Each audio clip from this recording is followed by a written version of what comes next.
হযরত ওমর ইবনে আব্দুল আজিজ রাহমাতুল্লাহ আলাইহি আব্দুল্লাহ ইবনে মুবারক ওনাকে জিজ্ঞেস করা হয়েছিল। আব্দুল্লাহ ইবনে মুবারক বিশ্ববিখ্যাত তাবী ছিলেন, অনেক বড়, সবচেয়ে বড় শাইখুল হাদিস ছিলেন আব্দুল্লাহ ইবনে মুবারক রাহমাতুল্লাহ আলাইহি। ওনার কাছে জিজ্ঞাসা করছিলেন ওনারে যে হুজুর, আল্লাহর নবীর সাহাবীর মর্যাদা বেশি না আপনার মর্যাদা বেশি? কি প্রশ্ন করছেন? হুজুর, সাহাবীদের মর্যাদা বেশি না আপনার মর্যাদা বেশি? আব্দুল্লাহ ইবনে মুবারক রাহমাতুল্লাহ আলাইহি বলেন, কি প্রশ্ন তুমি করেছো?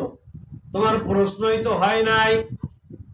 কোথায় নবীর সাহাবীরা, কোথায় আব্দুল্লাহ? খবর আছে কোন?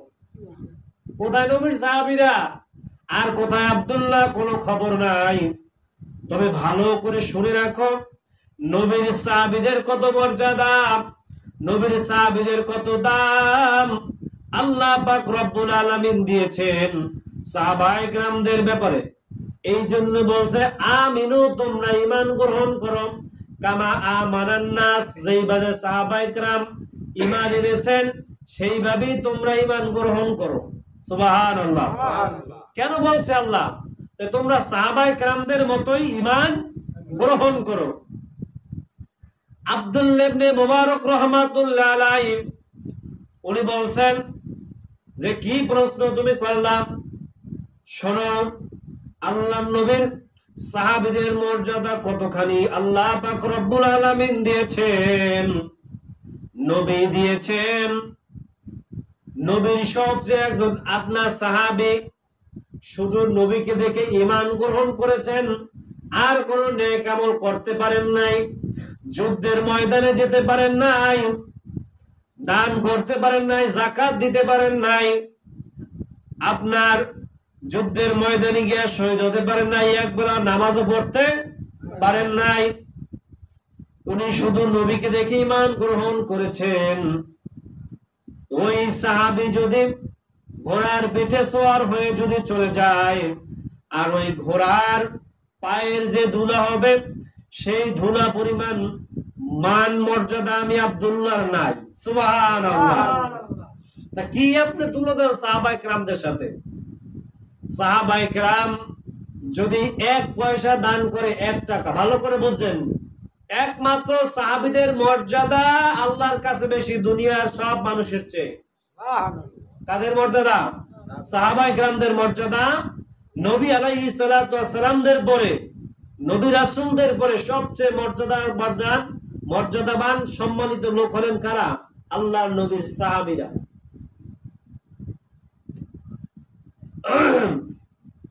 এজন্য সাহাবীদের দাম অনেক বেশি, সাহাবীদের মর্যাদার কোনো শেষ নাই।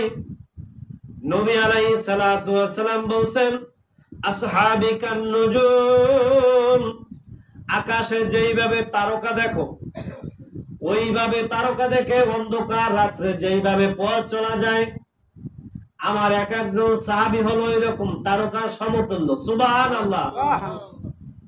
ওই তারকা দেখেন আমার যে কোনো একজন সাহাবীকে তোমরা অনুসরণ করলে তোমরা সত্যের পথ পেয়ে যাবা। সুবহানাল্লাহ। সিরাতাল মুস্তাকিমের পথ পেয়ে যাবা। আর সাহাবায়ে কেরামদেরকে যদি অবমাননা করো, সাহাবায়ে কেরামদেরকে যদি বলো না আমাদের কাছে তো কোরআন আছে, সাহাবীদের কথা আমরা মানব না, হবে? কথা বলে হবে? কারণ আবু বকর তো কোরআন কোন বস্তু না, তারা আরবি ভাষার লোক। আমরা বাংলা বই যারা শিক্ষিত তারা তো বাংলা বই দেখলেই পড়তে পারি, একেবারে পানি ভাত আর কলার মতো লাগে। কথা বলেন? কিন্তু যারা পড়তে যায় না তাদের কাছে কেমন লাগে জিজ্ঞাসা করে দেখেন, মনে হয় যেন তাদের পড়তে যেন আসমান মাথার উপরে কি পড়ছে, ভাঙ্গে পড়ছে। কথা কয় না, তাই মাথার উপর কি করছে? আসমান ভেঙে পড়ছে। আবু বকর তেমনি ছিলেন একজন আরবি ভাষাভাষী লোক, তাদের ভাষাই ছিল আরবি, তাদের কথাই ছিল আরবি। সন্তান ভাষা শেখে মায়ের কাছ থেকে, মায়ের ভাষা যা হয় সন্তানের ভাষাও তা হয়।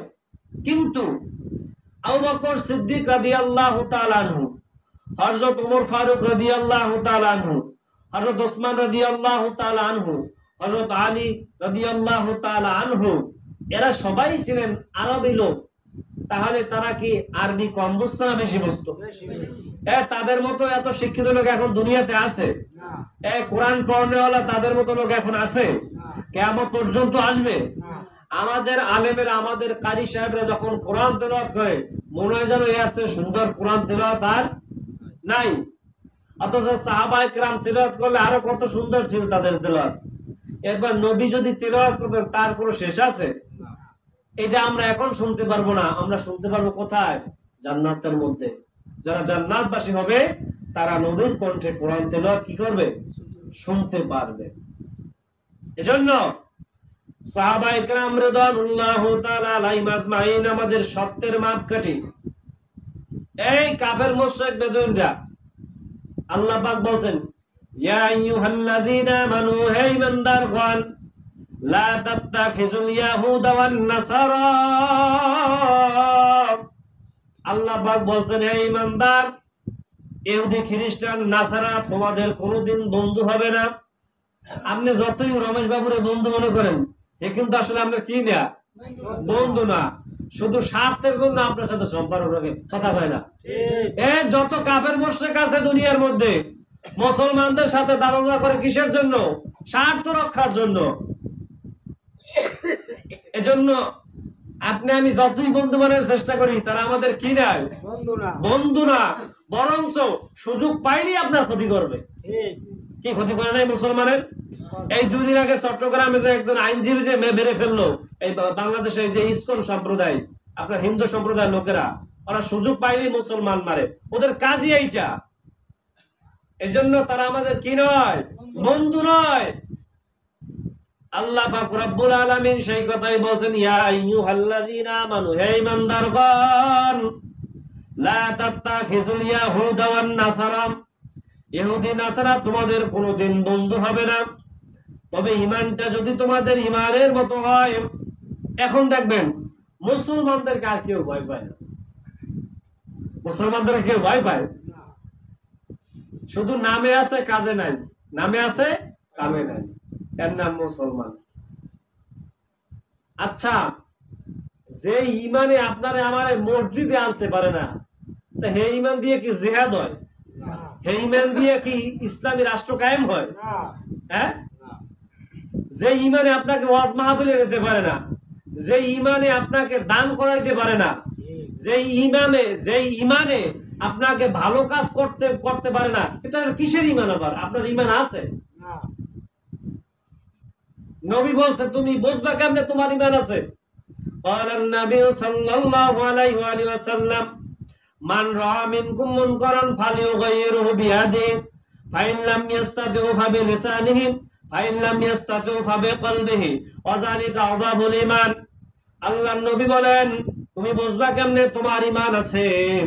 নবী বলেন, যখন দেখবা সমাজের ভিতরে, রাষ্ট্রের ভিতরে, তোমার এলাকার ভিতরে, মহল্লার ভিতরে খারাপ কাজ হইতেছে, গুনাহের কাজ হইতেছে, কোরআন বিরোধী কাজ হইতেছে, নবী বিরোধী কাজ হইতেছে, যদি তুমি হাত দিয়ে বাঁধাতে পারবা, তাহলে বুঝবা যে তুমি বড় ঈমানদার। সুবহানাল্লাহ বলেন। যখন তুমি বাঁধতে পারবা, তখন বুঝবা তুমি কি, তোমার ঈমান পরিপূর্ণ আছে। এরপরে নবী বলেন, এই পরিমাণ ঈমান তোমার নাই, তবে তুমি যে মুখ দিয়ে বাধা দিতে পারলা, তাহলে বোঝা গেল তোমার ঈমান আছে, মজবুতের চেয়ে একটু কি আছে, কম আছে। এই পরিমাণ শক্তি তোমার নাই।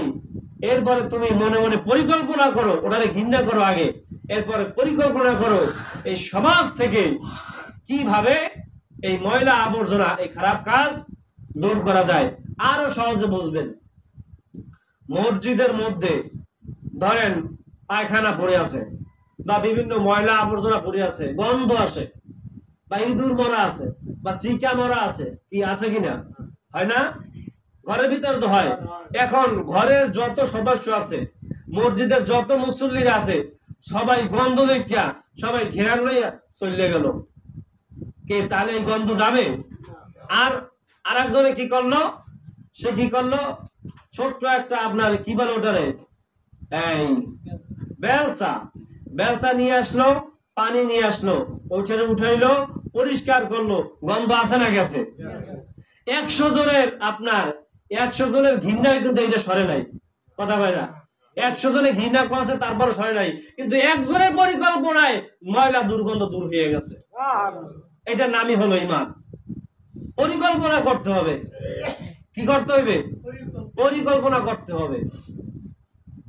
কিভাবে মুসলমানকে একত্রিত করা যায়? বহুত দলে আমরা বিভক্ত হয়েছে। মুসলমান যতদিন এক প্ল্যাটফর্মে এক জায়গায় না আসবে, এদের কপালে জুতা লাথি পিছা ছাড়া আর কিছু নাই। আর শুধু মুসলমান নিজাম শুনবেন সব জায়গাতে। এজন্যই ইহুদি খ্রিস্টানরা আমাদের কিনা বন্ধু না, কোনদিনও বন্ধু না তারা আমাদের। আপনি যতই তাদেরকে আপন মনে করেন, আপনি তাদের বাসায় প্রতিদিন খাওয়া দাওয়া করেন, টাকা লাগলে আপনার হাওলাত দেয়, আবার মেয়ের বিবাহ সহযোগিতা করে, ছেলে সন্তানের বিবাহের সময়, পরীক্ষা দেওয়ার সময় যে কোনো কাজে সহযোগিতা করে, কিন্তু তারা তাদের নিজের বিপদে, আপনার নিজের কাজে ঠিক আছে। আপনি যতই তাদের মন্দির পাহারা দেন, আপনি যতই তাদেরকে সহযোগিতা করেন, কিন্তু তারা আপনাকে ভালোবাসবে না যতক্ষণ পর্যন্ত আপনি ওই মূর্তি পূজা না করবেন। এজন্য যেই কথা বলতেছিলাম, সাহাবায়ে কেরাম রিদওয়ানুল্লাহ তাআলা আলাইহিম আজমাইনদের ঈমানটা কি ছিল?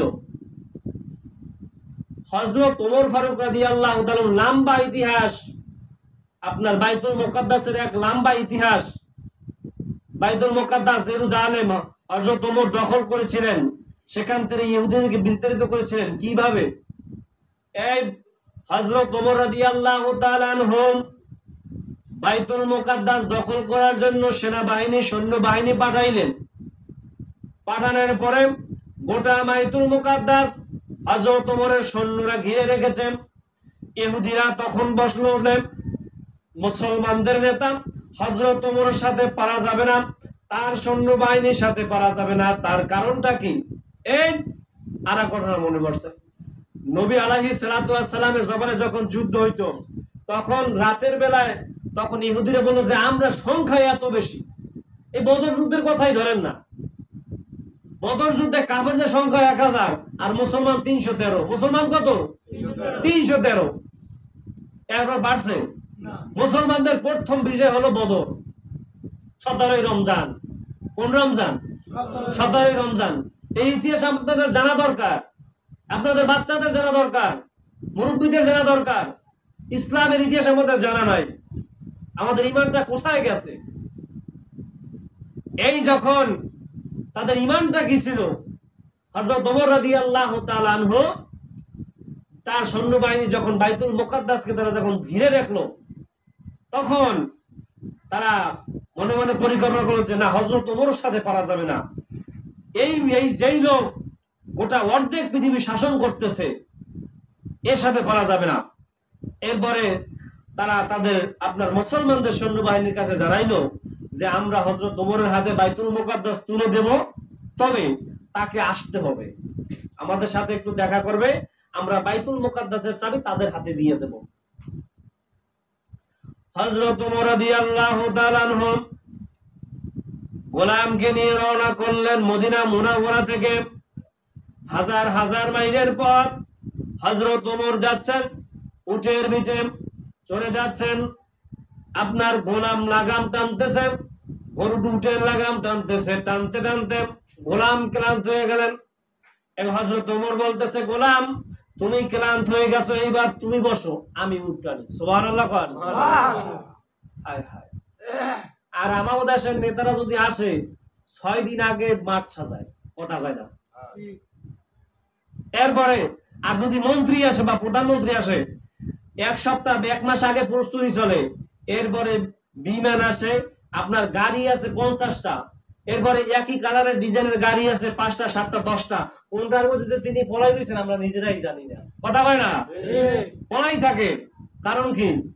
গুল্লির ভয় আছে, জীবনের হুমকি আছে।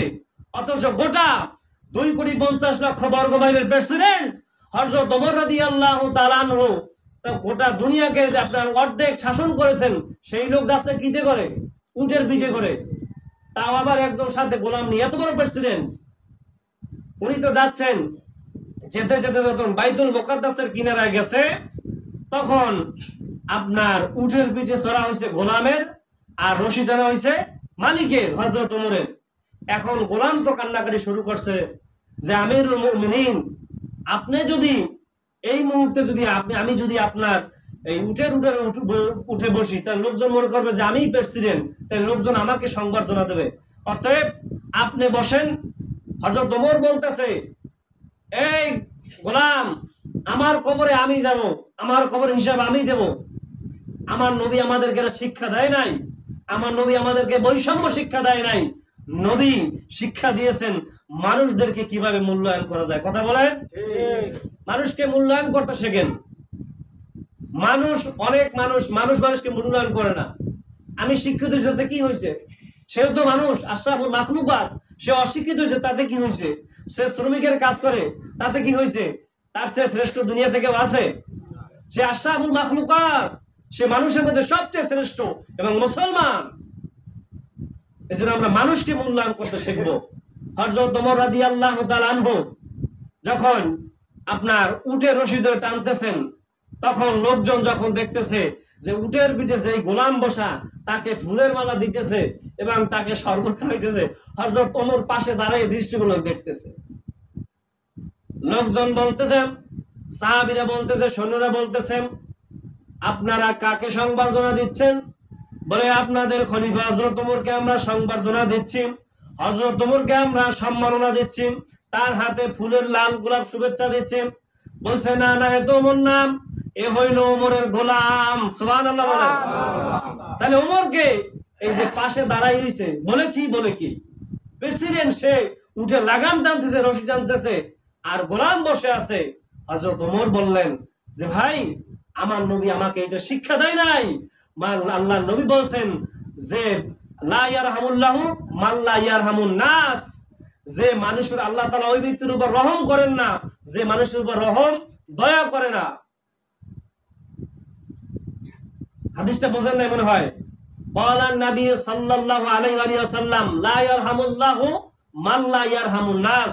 নবী বলেন আল্লাহ তাআলা ওই ব্যক্তির উপর দয়া করেন না, রহমতের নজর দেন না, ভালোবাসা দেন না তার উপরে যে মানুষের উপরে দয়া করে না, ইহসান করে না, ইনসাফ করে না, ভালোবাসা দেয় না। নবী বলেন আল্লাহ তাআলা তার উপর কি করে না, রহমত দেয় না, ভালোবাসা দেয় না। ঠিক। তাহলে হযরত ওমর কি গোলামের উপরে কি ইহসান করছে না ইনসাফ করছে? ইহসান করছে, ইনসাফ না, ইহসান করছে। তা বলছে, এই তোমার নেতার চরিত্র? বলে, হ্যাঁ, আমার নবী আমার এইটাই শিক্ষা দিয়েছে। তাহলে তখন ইহুদিরা, জালেমেরা বাইতুল মুকাদ্দাসকে যারা দখল করতে গিয়েছিল, আর তারা আল্লাহ আপনার হযরত ওমরের হাতে চাবি দিয়ে বলল যে এই লোক দুনিয়ার অর্ধেক কেন, এই লোক গোটা দুনিয়ার প্রেসিডেন্ট হবে। সুবহানাল্লাহ। আমরা নিজের স্বেচ্ছায় এনার হাতে কালেমা পড়ে মুসলমান হয়ে গেলাম। কিন্তু তাদের ঈমানটা ছিল মজবুত ঈমান, তাদের ঈমানটা ছিল মজবুত ঈমান। হযরত আলী রাদিয়াল্লাহু তাআলা আনহু আপনার খালিদ ইবনে ওয়ালিদ রাদিয়াল্লাহু তাআলা আনহু মুতার প্রান্তরে যখন আপনার তিনজন সেনাপতি আব্দুল্লাহ বিন রাওয়াহা, জাফর বিন আবু তালেব এবং যায়েদ ইবনে হারেসা তিনজন শহীদ হয়ে গেছে, তিনজন আপনার ইসলামের পতাকা ধারণ করে শহীদ হয়ে গেছেন। এরপরে আল্লাহ নবী খালিদ ইবনে ওয়ালিদকে আপনার মুতার প্রান্তরে যুদ্ধের জন্য আপনার সেনাবাহিনী আপনার সেনাপ্রধান নিযুক্ত করলেন। খালিদ ইবনে ওয়ালিদ রাদিয়াল্লাহু তাআলা তিনি বলেন, আমার হাতে কম পক্ষে 8টা তরবারি ভাঙছে। সুবহানাল্লাহ বলেন। কাফেরদেরকে জাহান্নামে পাঠাতে গিয়ে কয়টা তরবারি ভাঙছে? 8টা তরবারি আমার হাতে ভেঙে গেছে। এরপরে দেখেন তাদের ঈমান, একা যুদ্ধ করছে ময়দানে, লক্ষ লক্ষ সেনাবাহিনীর সামনে, বিজয় দিয়েছে কে? আল্লাহ। কিন্তু তার ছিল কি? ঈমান। তার কি ছিল? তার ছিল ঈমান। আপনার ঈমানটা কোথায়? যে নামাজই পড়েন না, আপনার ঈমান আসবে কোথা থেকে? কি মানুষ হইলেন আপনারা, কি মানুষ হইলেন আমরা? একটা গরুর মধ্যে যদি আমার মধ্যে যদি একই খাসলাত থাকে, সারাদিন খাওয়া ঘুম খাওয়া ঘুম, এটা তো মানুষের কাজ না। সমাজকে পরিবর্তন করা, আমি সমাজে পারবো না, আমি আমার ঘর তো পরিবর্তন করতে পারবো। যার যার দায়িত্বের জন্য নবী বলছেন, আলা কুল্লুকুম রাইন ওয়া কুল্লুকুম মাসউলুন আন রাইয়াতিহি। তোমরা সবাই জিম্মাদার, তোমরা সবাই নেতা। এই হাদিসের ব্যাখ্যা এগুলোই। তোমরা যার যার জিম্মাদারের ব্যাপারে সন্তান কোন জায়গায় লালন পালন করছো, সন্তানকে কি শিক্ষা দিছো, আল্লাহ নবীর বিরুদ্ধে না নবীর পক্ষে, কোরআনের পক্ষে না বিপক্ষে, না তাগুতের পক্ষে? আল্লাহ প্রত্যেককে জিজ্ঞাসা করবেন। আপনি ভাবছেন কি জিজ্ঞাসা করবে না? মান রব্বুকা ওমা দীনুকা ওমা নবিয়ুকা, আপনারা মনে করছেন যে প্রশ্ন মুখস্থ করে যাব? আপনি কাজে কর্মে যদি আপনার যদি ওইগুলো না থাকে আপনি উত্তর দিতে পারবেন? আপনি উত্তর দিতে পারবো না।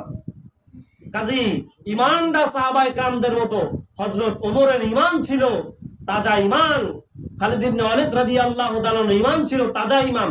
তাজা ঈমান কেমন ঈমান? আপনার খালিদ ইবনে ওয়ালিদ গেছে এক জায়গায় দাওয়াত খাইতে, তো আপনার একজন সম্মানিত লোক নবীর সাহাবী ওনার দাওয়াত দেশে, দাওয়াত দেশে যাওয়ার পর দেখতেছে বিশাল অনুষ্ঠান, চেয়ার টেবিল, লোকে লোকারণ্য। উনি যাইয়া নিচে বসে খাবার খেতে। কোথায়? নিচে বসে। তখন লোকজন বলল যে হুজুর আপনি যদি নিচে বসেন তাহলে আপনার মালিকের সম্মান নষ্ট হয়। এরকম একজন মেহমান বলছে যেই সমাজে আল্লাহ নবীর সুন্নাত নাই এটা কোনো সমাজই না। বলছে কিসের সমাজ যেখানে আল্লাহ নবীর সুন্নাত, এটা কোনো সমাজই তো না। কিন্তু তিনি সেখানে বসে খাবার খান নাই, নিচে বসে খাবার খেয়েছেন। এবং কাফেররা তাকে গিয়ে বলছে খালিদ বিন ওয়ালিদকে যে তোমার আল্লাহ নাকি অনেক শক্তি, তোমার নাকি ইমানের শক্তি অনেক বেশি, তোমার আল্লাহ নাকি অনেক শক্তি। বলছে হ্যাঁ আমার আল্লাহ সবচেয়ে শক্তিবান। তাহলে এক কাজ করো, এই কতগুলো পেয়ালার মধ্যে কতগুলো বিষ নিয়ে আসছি, এই বিষগুলো যদি খাইতে পারো আর তোমার আল্লাহ যদি বিষ পানি করতে পারে তাহলে আমরা বুঝবো তোমার আল্লাহ আছে। আপনার আমার এরকম পরীক্ষা আসছে? কথা কয় না, বিষ খাওয়ার পরীক্ষা আসছে? হ্যাঁ, খালিদ বিন ওয়ালিদ রাদিয়াল্লাহু তাআলা বিসমিল্লাহির রহমানির বললাম, এক পেলা বিষ ডগডগ করে খেয়ে ফেলাইছে। খাইয়া বলতেছে বিষের কোনো প্রক্রিয়া নাই, সব শক্তি হলো আমার আল্লাহ। বিষ খাইয়া ফেলাইছে, কিচ্ছু হয় নাই তার। সুবহানাল্লাহ বলেন। তার ঈমানটা ছিল যে না আমার আল্লাহ আছে। আমার আল্লাহ কি করছে? আমার আল্লাহ আছে, আমার আল্লাহ আমাকে দেখতেছেন, আমার আল্লাহ আমাকে ধরবেন, আমার আল্লাহ আমাকে বাঁচাবেন। তার ঈমানে তাকে বাঁচাইছে। কথা বলেন। আপনার আমার ঈমানটা সেই রকম হয় নাই, এজন্যই আমরা আজকে মার খাইতেছি। দলাদলি এগুলো বাদ দিয়ে মুসলমান সবাইকে এক কাতারে আসতে হবে। কয় কাতারে? এক কাতারে। নামাজে যেই রকম আপনার সবাইকে ধনী গরিব, কে আওয়ামী লীগ, কে বিএনপি, জাতীয় পার্টি, জামাত, চরমনাই, বাসদ ইত্যাদি কোনো ভেদাভেদ থাকে? সবাই যেরকম এক কাতারে আসে মুসলমান, আপনাকে ইসলাম যদি আপনাকে প্রতিষ্ঠিত করতে হয় সবাইকে এক কাতারে দাঁড়াতে হবে। কাজী আল্লাহ পাক রব্বুল আলামিন আমাদের সবাইকে ইসলাম মেনে ঈমানকে মজবুত করে খাঁটি মুসলমান হয়ে আমাদের সবাইকে কবর যাওয়ার তৌফিক দান করুক। ওয়া আখিরু দাওয়ানা আলহামদুলিল্লাহি রাব্বিল আলামিন।